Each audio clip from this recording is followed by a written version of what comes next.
नमस्कार। प्रस्तुत है आज का चिंतन।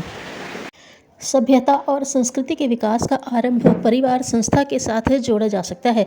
पौराणिक और आध्यात्मिक दृष्टि से इसके उद्भव की जो भी गाथाएं या कारण हैं, समाज शास्त्रीय दृष्टि से मनुष्य के भीतर जन्मे सहयोग और अनुराग को परिवार का आधार कहा जाता है। सहयोग सद्भाव का जन्म न होता तो न स्त्री पुरुष साथ रहते, न संतानों की जिम्मेदारी से पालन होता और न ही इस तरह बने कुटुंब के निर्वाह के लिए विशिष्ट उद्यम करते बनता। बच्चों को जन्म और प्राणी भी देते हैं। एक अवस्था तक वे साथ रहते हैं और अपना आहार खुद लेने लायक स्थिति में पहुंचने पर अपने आप अलग हो जाते हैं। उन्हें जन्म देने वाले युगल को भी उनकी कोई चिंता नहीं रहती। मनुष्य ने साथ रहना शुरू किया और उस कारण दायित्व बढ़े तो उन्हें पूरा करने के लिए नए साधनों की खोज भी करनी पड़ी। इस खोज में ही विज्ञान, शिक्षा, प्रौद्योगिकी, संस्कार, समूह, ग्राम, नगर, राज्य, समाज, देश आदि आयाम प्रकट होने लगे।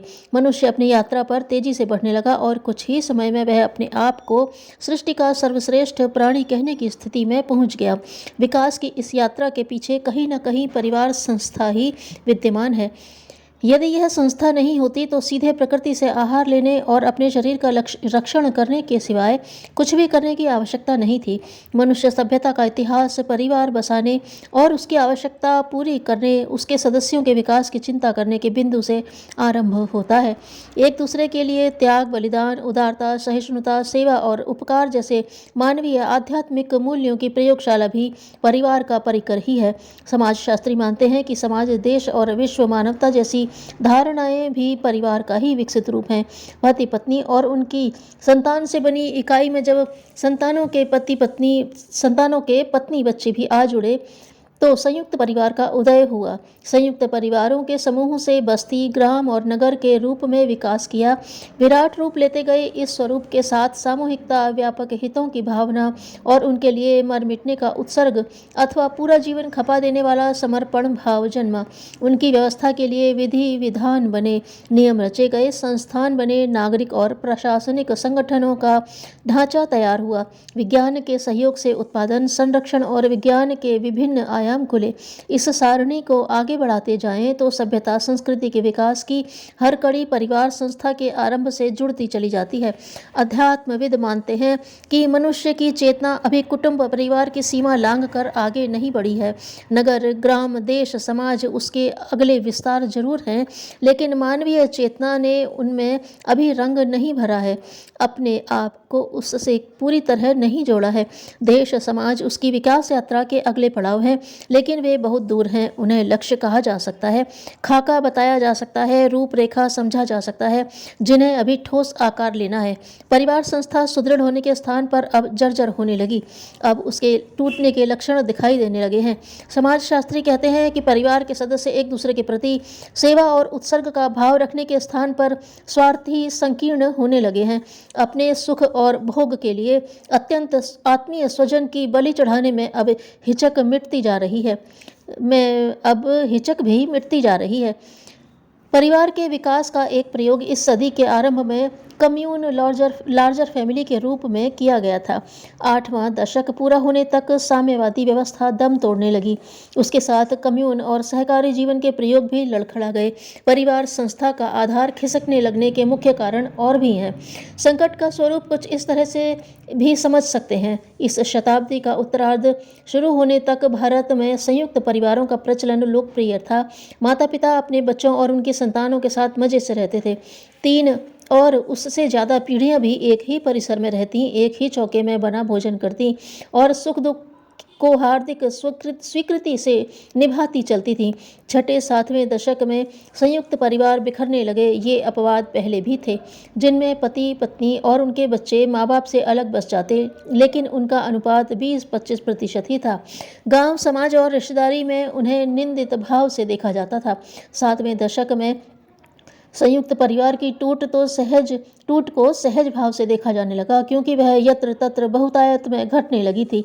टूट के कारण रोजगार के अवसर और स्वरूपों में बदलाव के साथ सुविधा साधनों के प्रति बढ़ती हुई ललक बताई गई।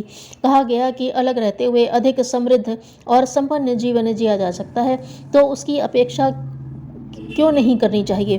प्रेम, प्रीति और आत्मीयता अलग रहते हुए भी निभाई जा सकती है। संयुक्त परिवार अब भी कहीं कहीं मौजूद हैं। वे व्यवसायगत विवशताओं के कारण हैं, जैसे कहीं सम्मिलित खेती है या साझा व्यवसाय है अथवा अनबटी पैतृक संपत्ति है। जले हुए कपड़े के भस्मीभूत धागों की तरह वे दिखाई भले ही एक देते हों, वस्तु स्थिति वैसी है नहीं।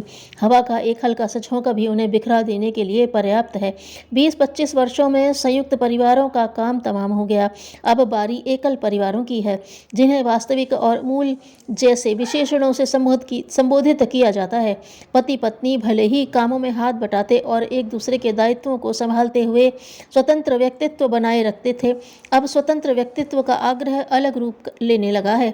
उसके अनुसार प्रत्येक का अपना अलग व्यवसाय है, निजी और सामाजिक जीवन है, दायित्व हैं, इच्छाएं, आकांक्षाएं और हित या स्वार्थ है।